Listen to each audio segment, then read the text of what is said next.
couple of seconds just to make sure that the live actually starts, and then we'll be good to go. But yeah, I'm super excited. This is the first live show I think I've done, gosh, in a very, very, very long time. So if any of you are watching on YouTube or LinkedIn, especially YouTube, obviously, because this statement doesn't apply, but go ahead and subscribe. Just ring that bell for notifications. This is going to be a new show, basically called Today in Tech, which is kind of an addition and spinoff to our regular show, Tech Bites, which is our podcast that I've been putting on for quite some time, which focuses on technology, business, software development, and AI in this day and age. A lot of interview-based content there, but now we're going to be launching this called Today in Tech, which is going to be live every Tuesday and Friday. At least most Tuesdays and Fridays. We're going to be doing it for the month of July at least. See how it goes. At noon Eastern Standard Time. So Tuesdays and Fridays at noon Eastern Standard Time. So if you can't make that, obviously you can get the replay.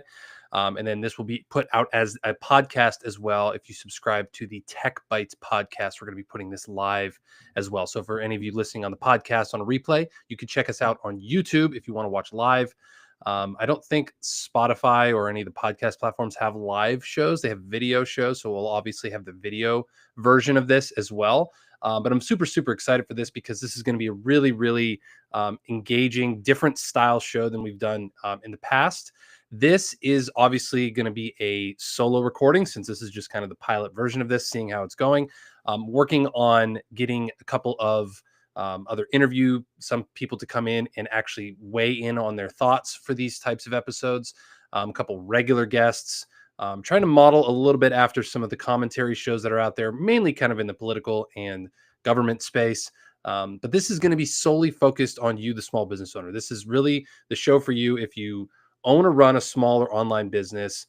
Maybe it's just you as a solopreneur. Maybe you're a entrepreneur trying to get out there and do your own thing. Or maybe you even have, a small business of 10 to 20 employees, 50 employees, whatever.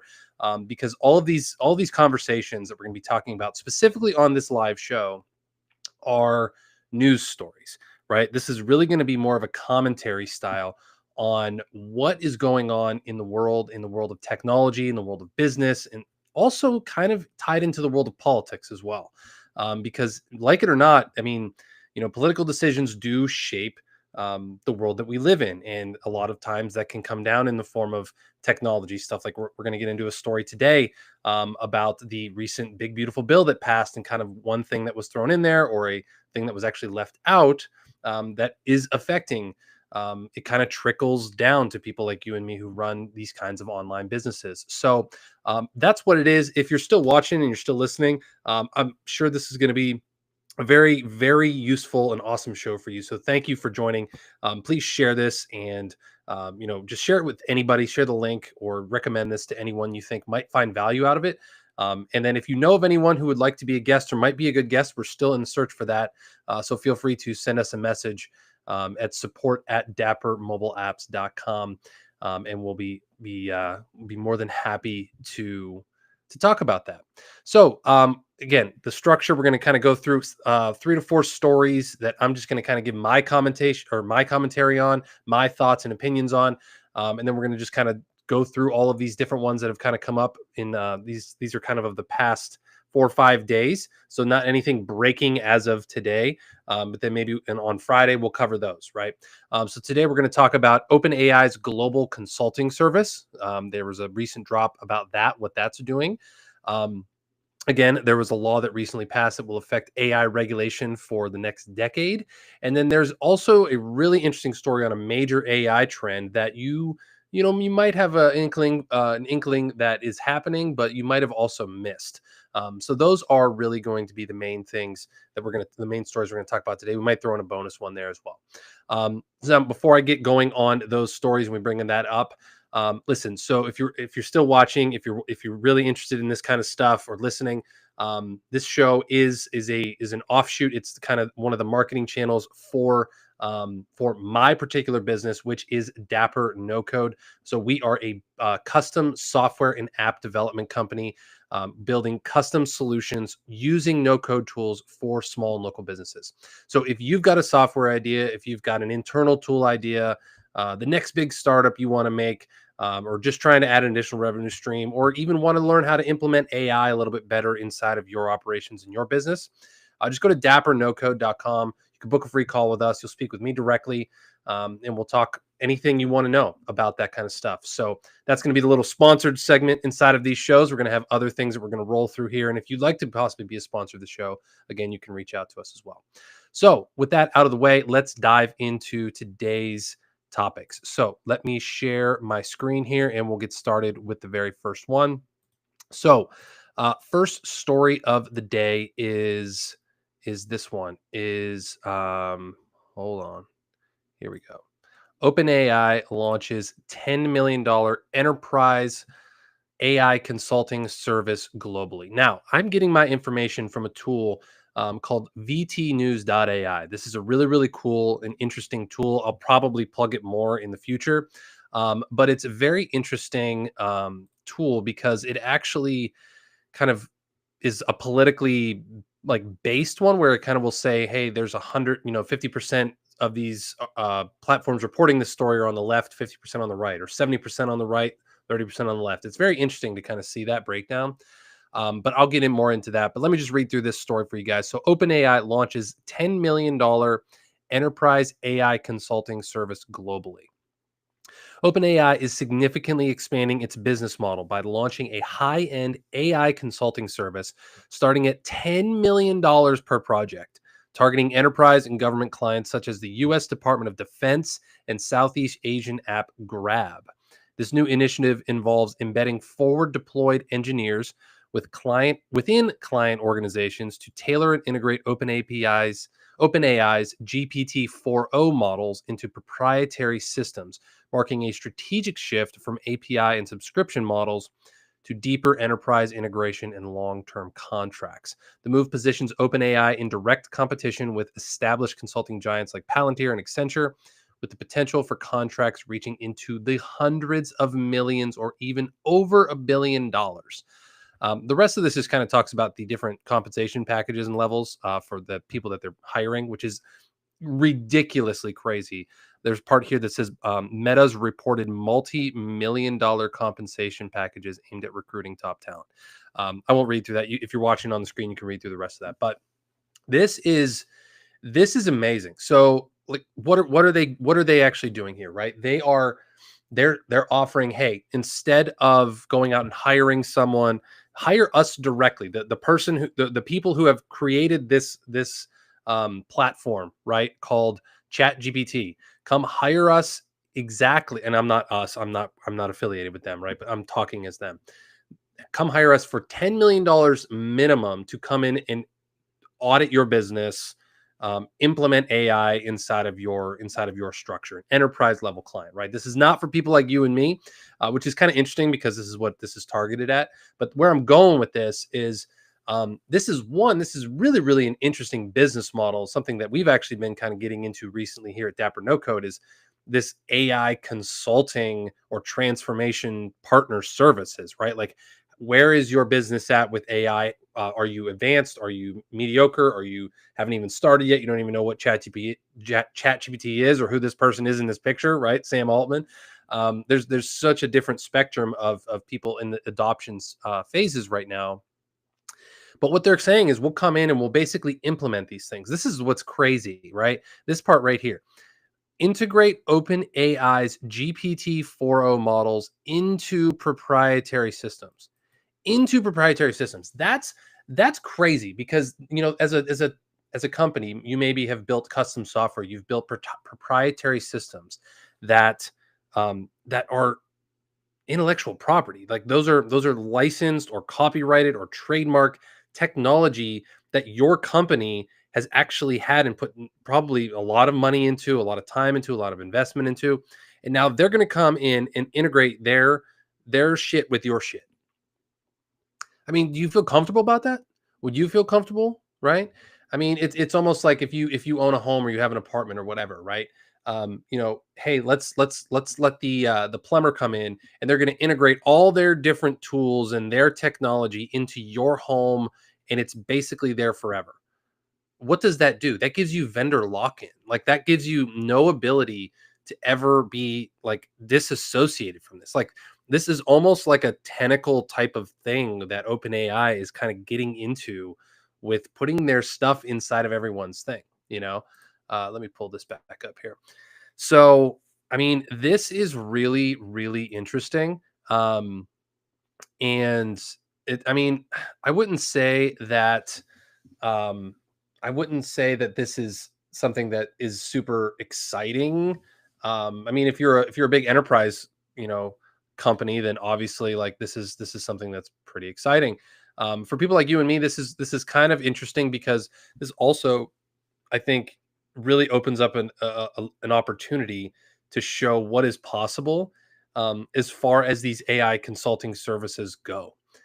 If they can go out and close $10 million minimum deals, I mean, this is minimum. They could be $100 million deals, 50 $50 million deals, $1 billion deals of big companies, government agencies, whatever.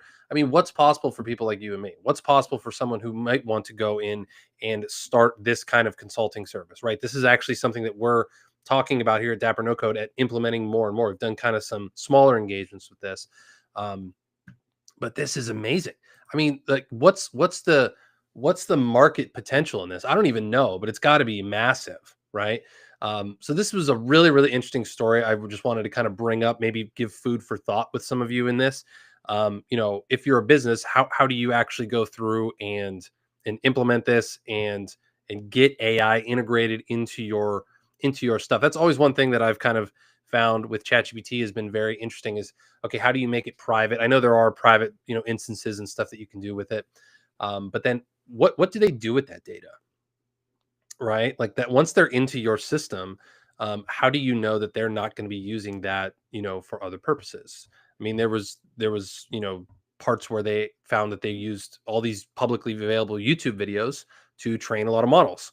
I mean, was that ethical? I don't know. I mean, it's public. Anybody really could have done that, and that's what's kind of crazy. This world we're living in, it's moving so fast that you almost don't have to ask permission. You have to just go, and it's easier to ask for forgiveness than permission. And maybe that's what OpenAI is banking on. I don't know.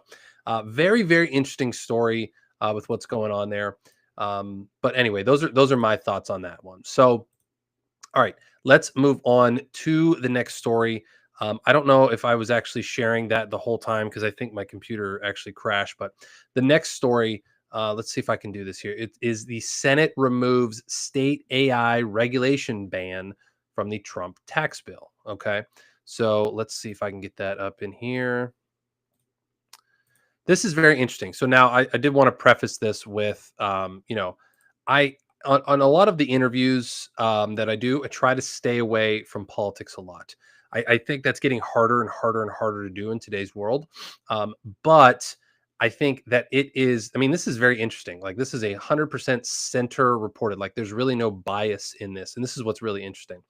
But anyway, let's just dive into this. Whether you agree with whatever's going on, I'm just going to read you the story and you can decide for yourself. So, the U.S. Senate overwhelmingly voted 99-1 to remove a controversial provision from President Donald Trump's tax and spending bill that would have barred states from regulating artificial intelligence for up to 10 years. Okay, now this actually, I had to read this a couple of times to truly understand what was going on with this. So let's go through this, like, sentence by sentence, because you might be confused as well. So there was a provision in that tax and spending bill that would have barred states from regulating AI for 10 years, right? It was going to say, hey, states, you cannot regulate artificial intelligence at a state level for the next 10 years. It has to be done, either there has to be none of it, or the federal government will be responsible for regulating AI companies and stuff like that, right? So they removed that. So what does that mean? That means that states will be able to do this, right? At least, like again, there's like it's like a triple negative almost in this sentence. It's really really weird. But let me keep reading. This provision strongly supported, interestingly, by major tech firms like Microsoft, Meta, and influential Silicon Valley figures, aim to prevent a patchwork of state AI laws by enforcing federal preemption tied to funding incentives. However, bipartisan opposition grew among lawmakers, state officials, and advocacy groups concerned about federal overreach and the need for state autonomy to protect consumers and address AI risks. This is really, really interesting. The Senate's decision marks a significant victory for state regulatory power and AI accountability advocates, reflecting skepticism toward blanket federal restrictions amid AI's rapid evolution. So it's actually opposite from what I said. This actually gives states the power, right?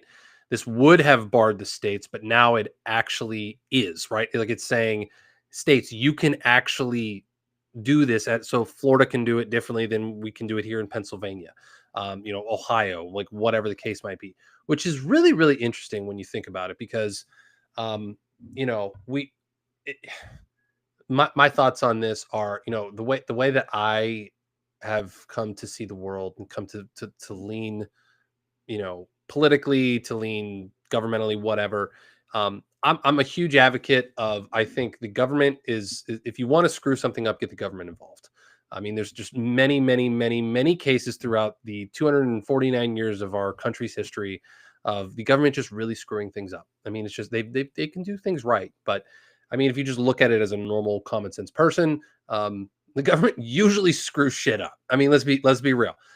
So why give the federal government leeway to do this kind of stuff, right? I think the way the world's going anyway is that these technology companies, it's kind of like a repeat of the early 20th century when the oil industry and all these other industries got like to be monopolized and then they had to be broken up.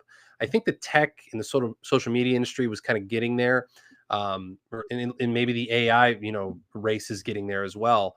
Are these tech companies really becoming monopolies that are going to need to be broken up at some point, because the controllers, you have the Elon Musks, the Mark Zuckerbergs, the um, whoever the hell owns TikTok or whatever. These people are really can kind of have that huge level of influence on um, public opinion, or not even on public opinion, but on public policy is what I meant to say, right? They can have lobbyists bought, they can have politicians bought to pass their own types of things. And this is not a new thing. I mean, this has happened in the military industrial complex, is a prime example of this. Military contractors, Boeing, General Dynamics, all these types, right? But this is very, very interesting because I think that, like, giving states the ability to do this is probably at least a good place to start. Maybe it's not the end goal, or the best way to do it, but it's a very interesting thing that happened here. And I think the biggest part that stood out to me with it was the consensus. Right, we live in a very politically divided environment these days, and for a group of 100 senators who are actually divided almost 50-50, I believe is what it is. It's like 51-49 or something. For 99 of them to agree and one to dissent, that's like unheard of. I mean, what does that say? That says that this was such a common sense thing that even the people who might have been against it for purely political reasons, whichever party that would have been, were like, no, we can't vote against this. Like, we have to remove this provision because it would be so ludicrously dumb to have it in there. Like, that's what that says to me. And I mean, you just don't see that anymore. Like, the big headlines, like even this overall tax spending bill barely passed with whatever the breakdowns were, right? So for 99 senators at a federal level to agree on something, I mean, it might be more common than we might, think. But for something like this, in this hot of a topic, is really, really telling. Like, that to me is like, wow, like maybe we can learn to adopt common sense rules, or we can all, if not that, we can all come to the same conclusion on things, given the sound argument of whatever it might be. And I'm not even just talking about this story. Like, this is very interesting because that honestly gives me a little bit of hope for our political process. I would honestly like to see more things passed in such a way of like, hey, yeah, instead of 200 and in the House of Representatives, maybe 264 and 200 and 30 against. Like, that's healthy. That's a democracy because there's just as many people, or a relatively amount of people that agree than disagree. That's a difference of opinion. But every once in a while, it's great to see things like this that are overwhelmingly supported. Like, that's a very hopeful thing. Like, honestly, I think that's my biggest takeaway. From this. But as far as the other externalities, this is why I'm trying to bring on other guests and stuff like that.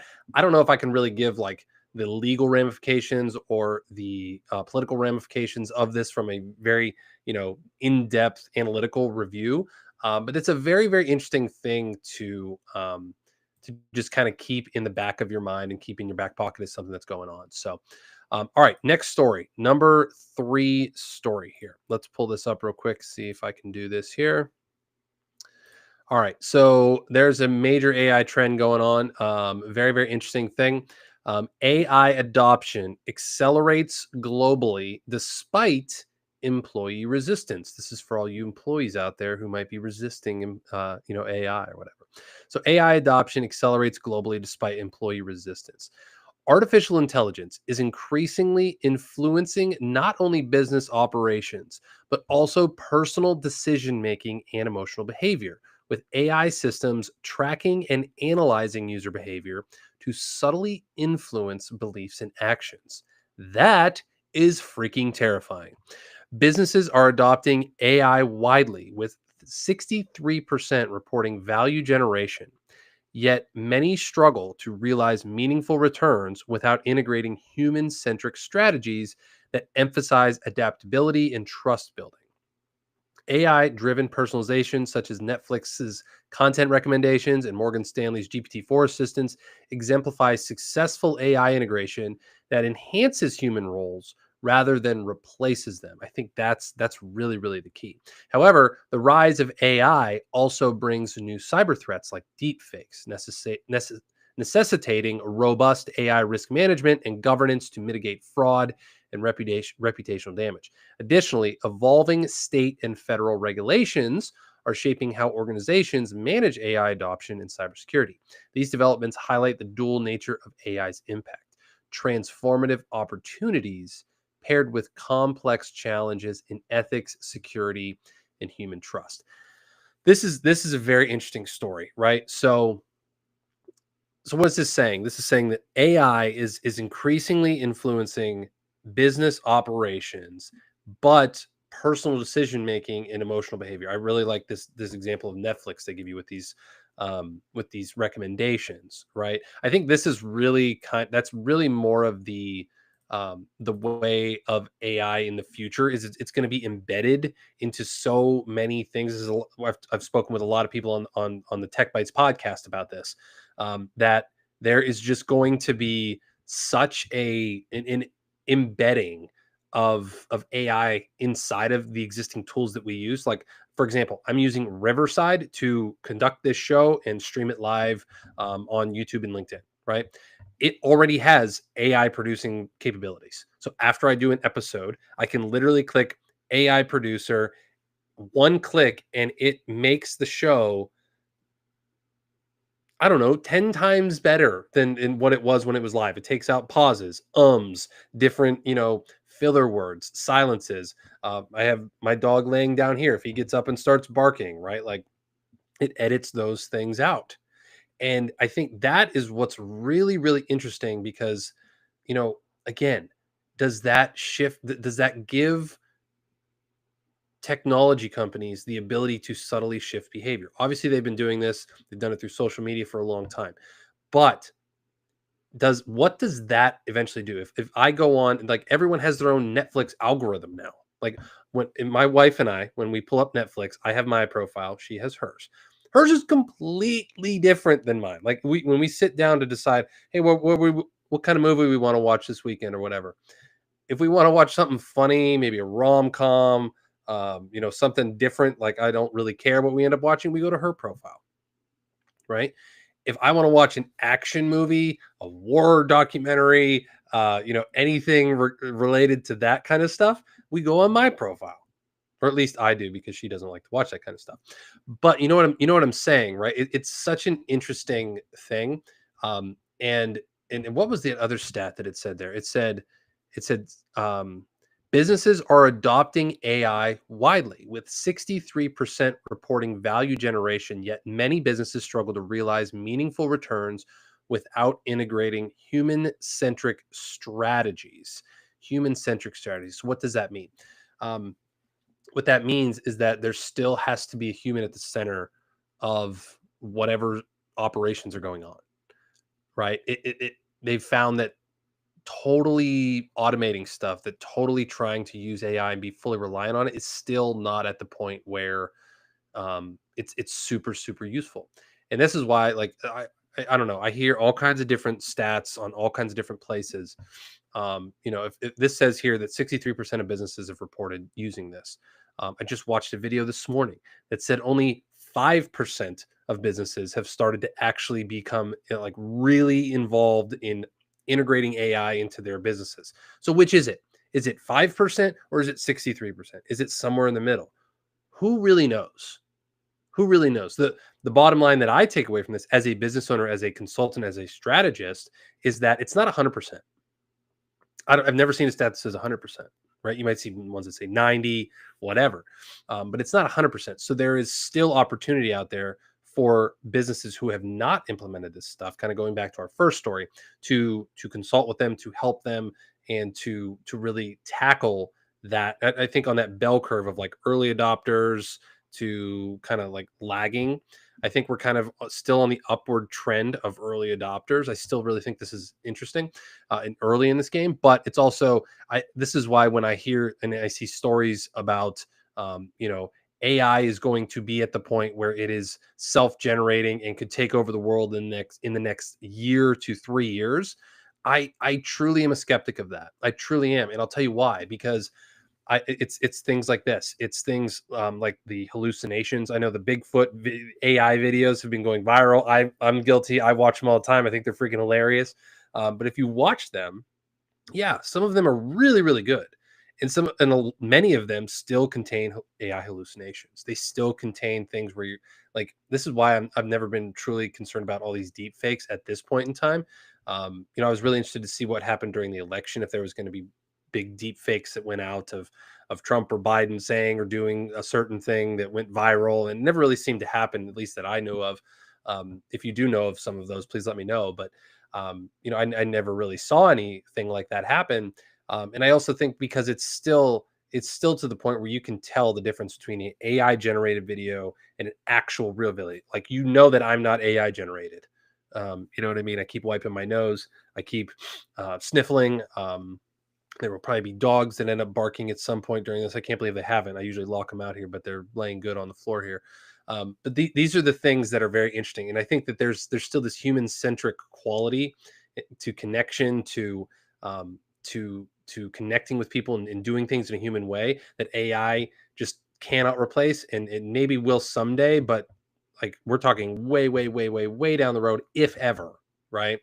So that's why, like, I'm just truly a skeptic of like these stories that say the world is going to be taken over by robots in like the next year or 5 years even. I don't buy it. I just really really don't. I'd have to see a lot more data and examples and things out there for me to truly start getting scared of that exact thing.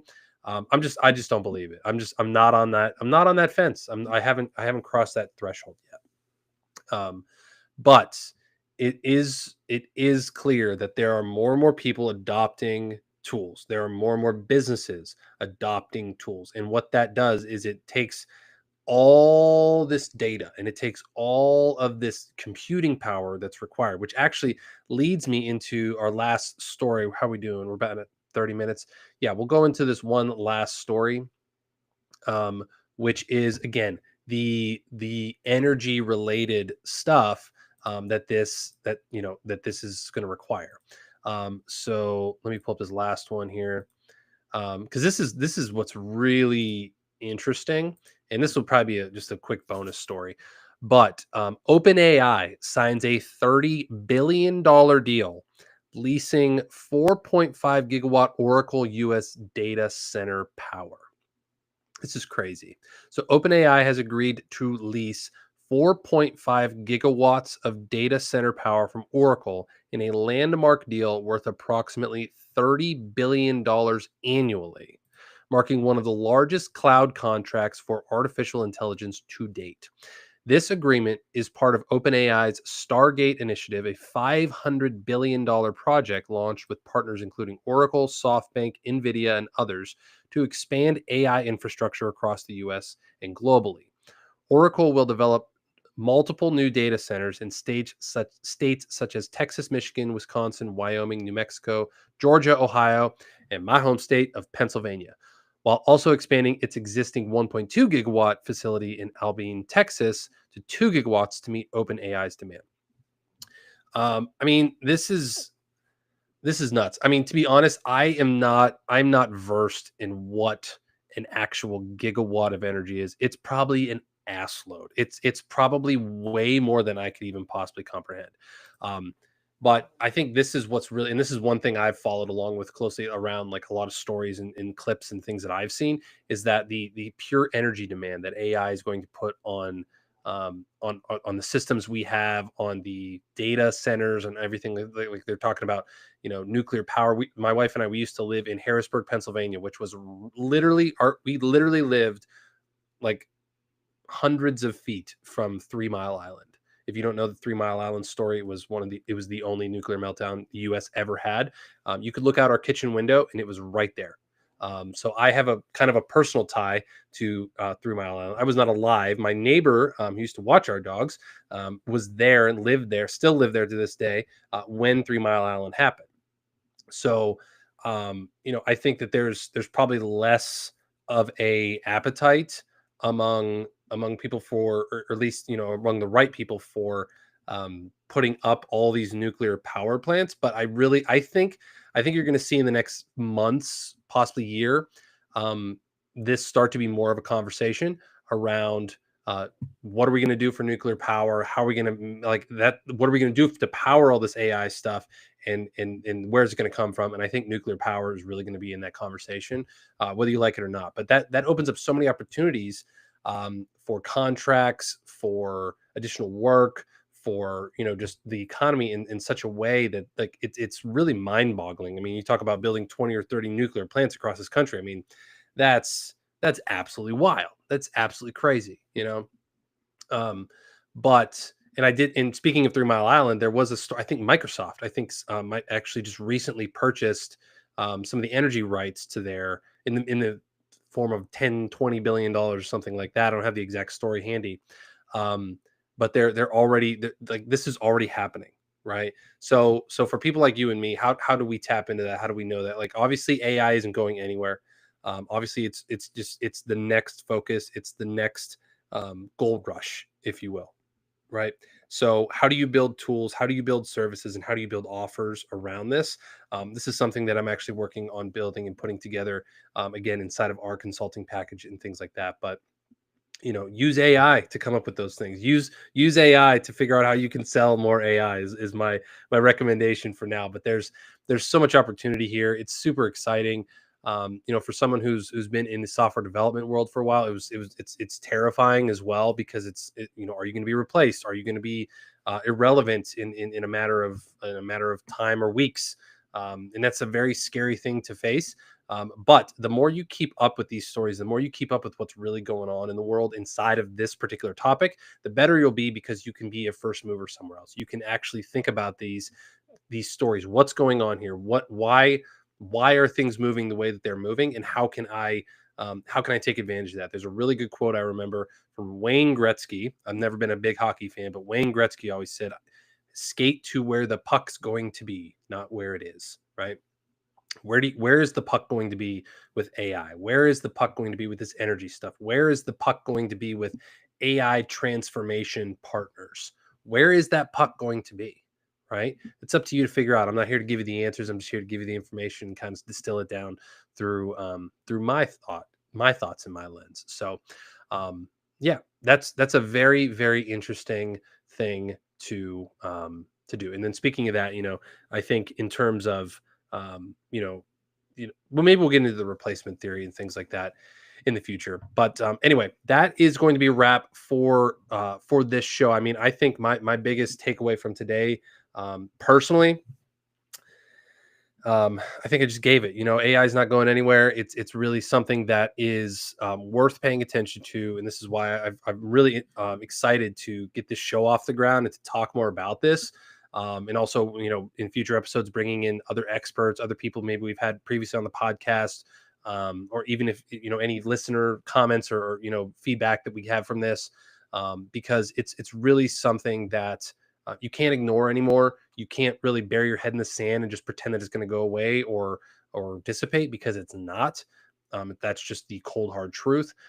So I mean, that's really my biggest takeaway is like, adapt or die is really where these things are going. And there's clearly a market for consulting services in AI, and there's clearly a need for energy. So if you are someone who knows how to produce either one of those things, you should be very well set to make yourself quite a bit of money. So um, as a reminder, guys, couple things. Dapper No Code, check it out, dappernocode.com for any custom software or service or AI type of things that you are looking for, dappernocode.com. And then also be sure to tune in Friday. Again, we're going to have live episode 2 of this at noon Eastern time. And you can check out the full interview and episodes dropping on the Tech Bites podcast if you subscribe to us on Spotify or Apple Podcasts as well. So if you're on YouTube, please subscribe and like this channel. Please share this with anyone you think might find value out of it. And that's all for this episode, guys. Thank you so much for joining, and we will see you on Friday.